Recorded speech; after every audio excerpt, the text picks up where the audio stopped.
Now, Mark's background is probably worth understanding. He was the son of a wealthy woman, we understand, named Mary, probably a widow, whose home was large enough to serve as a meeting place for many of the early disciples' initial meetings, and of course in the outpouring in Acts chapter 12.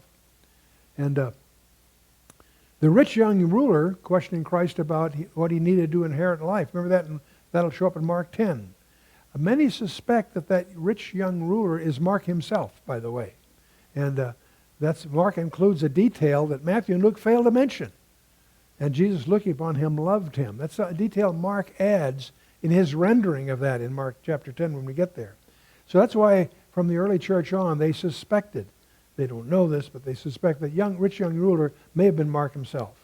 And so he may have been that rich man.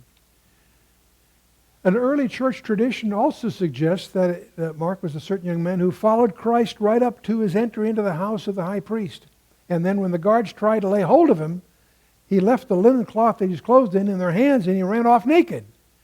And that's in Mark 14. He's the only one that records that. And so we suspect that he may have also been that a young guy that ran off naked. But Mark accompanied Paul and Barnabas to Cyprus, but he later returned to Jerusalem, which under conditions which caused Paul to feel betrayed. He felt that he just didn't have, when Paul and Barnabas were going to go off to Galatia, which is a pretty rough country, Mark lost his nerve and went home. And that really upset Paul. He felt abandoned. So he refused to take him, that is Mark, on the second journey. And that became a bitter quarrel between Paul and Barnabas. See, Mark was related to Barnabas, probably a cousin, by the way. Some King James version says nephew, but the word used in Colossians actually refers perhaps to a cousin situation. In any case, Paul and Barnabas had quite a feud over over Mark's behavior.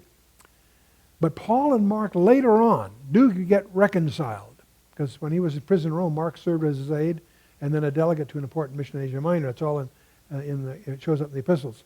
And Paul would later ask Timothy to bring Mark back with him to Rome because he was useful in service. So much for that. When Peter was writing 1 Peter, he affectionately called Mark his son.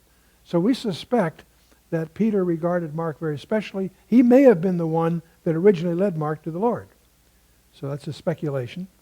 But it certainly was Mark's intimacy with Peter that results in his gospel. Many people regard the gospel of Mark as essentially Peter's gospel, with Mark acting as a secretary or as an amanuensis, or a stenographer, if you will.